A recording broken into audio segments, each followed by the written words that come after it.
2 million years ago, the Earth was locked in a deep freeze. Massive, jagged glaciers covered huge portions of the globe, creating a hostile environment.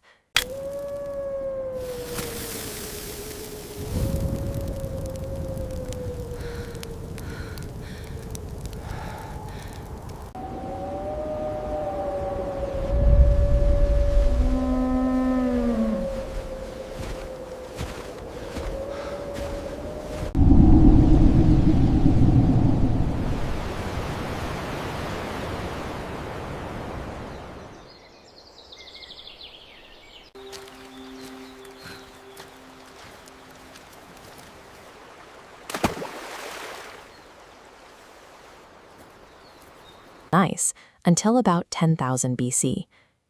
Looking at this mammoth skeleton, we can clearly see the massive scale of the megafauna that early humans shared this freezing world with. To survive alongside these animals, early humans faced a severe disadvantage. They had no knowledge of how to construct shelters to protect themselves from wind and snow. Human existence in this era relied on desperate, day-to-day survival against a climate that left no room for error. Without the ability to construct homes, humans sought out natural defenses. Deep rock shelters and cave interiors offered a ready-made shield against the Pleistocene weather. Deep inside these rock walls, they began documenting the very megafauna they tracked. These paintings represent the earliest surviving traces of human culture, captured in brief moments between hunts. Shelter alone did not keep them alive. They needed fire to stave off the extreme temperatures, and they required heavy tools to take down the massive animals depicted on those walls. This Paleolithic hand axe shows exactly how they managed it. The heavy, crude, pointed shape is engineered for blunt force smashing and slicing through thick animal hides.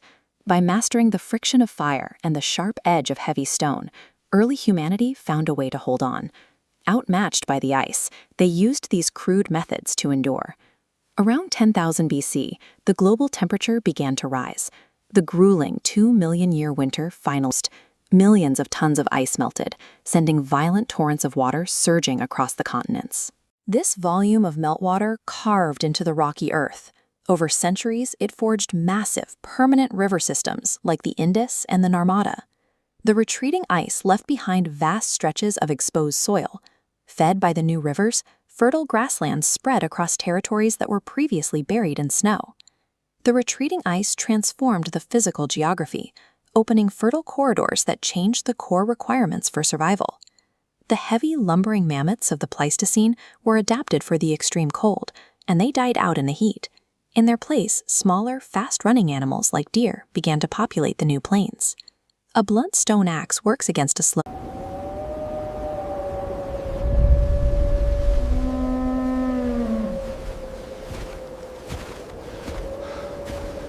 mammoth, but it cannot chase down an agile, fleeing deer. To catch this new prey, humans adapted their hunting methods in the Mesolithic period. They learned to carefully strike stones at precise angles, chipping off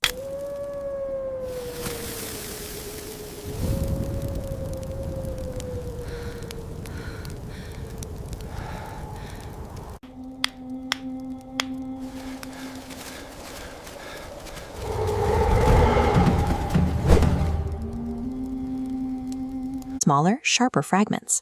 These 3 slender stone blades illustrate that shift. Known as microliths, they are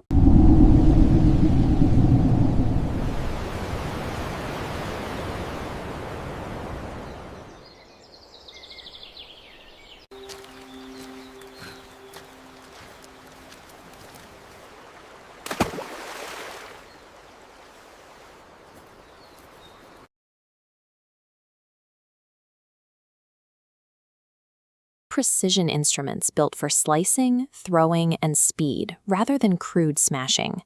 Every refinement in a stone blade was a direct biological response to the speed and physical demands of the animals they were forced to hunt. As the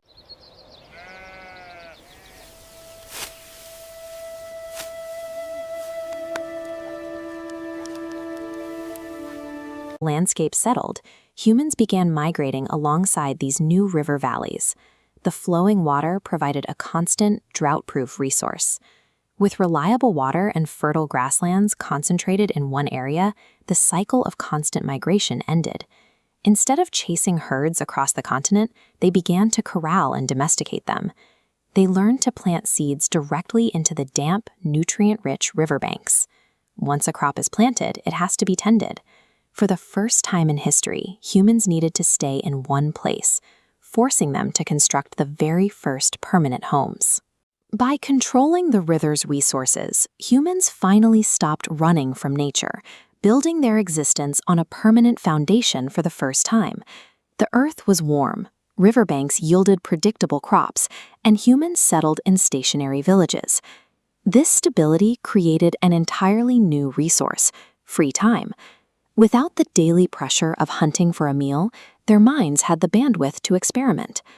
This ancient ceramic jar is a direct result of agricultural surplus. Humans needed durable vessels to store extra grain and water. Notice the intricate black painted patterns. This proves their focus extended beyond pure utility, applying art to a simple storage container.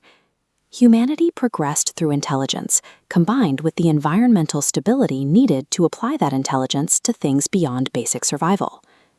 This era of village life led to the first use of metal, the Chalcolithic or Copper Age. Instead of simply chipping stones, they learned to melt the earth. They extracted molten copper and poured it into stone molds to cast specific shapes. This ancient copper axe head demonstrates the advantage of metallurgy. Unlike splintering stone, copper is durable and reshaped. Notice the central hole engineered into the metal. This design allowed for a secure handle, demonstrating a sophisticated mastery of toolmaking. The complex societies we recognize today began as a response to a warming world. By mastering fire, stone, water, and finally metal, early humans established the physical footing required for the modern world to exist. Picture an Earth buried under miles of solid ice. Early humans here were not apex predators.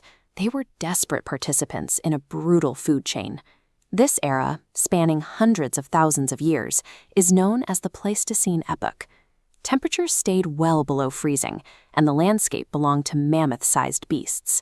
When early human ancestors, like Homo erectus, migrated out of Africa, they walked right into this frozen trap. Looking at this prehistoric human skull, you can see our physical vulnerability. We lacked any natural biological defenses against the cold. We had no thick fur, no sharp claws, and absolutely no built-in camouflage.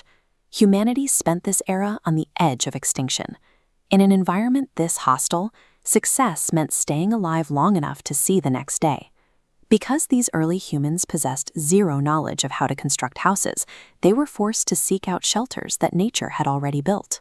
Huge rock formations and deep caves became the first permanent human sanctuaries against the freezing elements. Inside these caves, humanity harnessed its first true survival technology, the discovery and control of fire. This period is known as the Paleolithic Age, or the Old Stone Age, defined by humans picking up their first crude tools to process scavenged food. This heavy, unrefined stone is a hand axe. Tools like this were meant for brute force tasks, like smashing bones and butchering slow, massive prey. These Paleolithic hunters were reactive, surviving purely on the defensive. For their way of life to evolve, the planet itself would have to change. Around 10,000 BC, the global temperatures rapidly warmed for good, and the Great Ice Age finally broke apart. This marked the beginning of the Holocene epoch, a warmer, highly stable climate phase that replaced the frozen Pleistocene. As the glaciers melted, the runoff carved out massive, sweeping river valleys across entire continents. These new rivers fed vast grasslands, triggering a complete restructuring of the global food chain. The massive, slow-moving beasts of the Ice Age died out. They were immediately replaced by smaller, fast-running animals like deer and antelopes that thrived in the tall grass. The rules of survival inverted. Humans were no longer hiding from giants. They now had to figure out how to catch sprinters. This shift created the Mesolithic era. Humans stepped out of their caves and followed these expanding river ecosystems. But they faced a sudden problem. A heavy, crude hand axe is completely useless against agile, fast-moving prey. The technological solution is visible in these chipped stones. Humans broke rocks into precise, flake-based tools that were lighter and more deadly. By attaching these flakes to wood, humans engineered the first long-range weapons, spears and arrows, allowing them to strike from a distance. Archaeologists know these tactical changes actually occurred because of the unwritten records early hunters left behind. We can see specific depictions on cave walls of humans wielding bows and organizing complex hunting parties to take down these faster animals. Lighter, sharper tools became a necessity because the planet's warming had replaced slow targets with fast ones. This brings us to the Neolithic era, the final stage of the Stone Age. The reliable cycle of these new rivers eventually allowed groups to abandon the constant chase for food. They began planting their own crops, the birth of agriculture, and capturing fast animals to breed them, creating domestication. This absolute abundance of localized resources meant humans could stop moving entirely, leading to the construction of the very first permanent settlements. Agriculture was humanity's ultimate mastery of the Holocene's stable climate, putting an end to millions of years of nomadic desperation. Once survival was secured by farming, humans finally had the time and stability to look deeper into the earth beneath their feet. This triggers the Chalcolithic period, bringing the Stone Age to a definitive close with the discovery of a completely new material. Humans began extracting and forging copper. This axe head represents tools that could be melted, reshaped, and sharpened in ways stone never could be. Comparing an engineered, standardized metal tool to the primitive rocks of their ancestors reveals an immense leap in material science over just a few millennia. This move from rock to metal illustrates how our ancestors adapted to the Earth's shifting moods, turning a global thaw into the foundation of the modern world.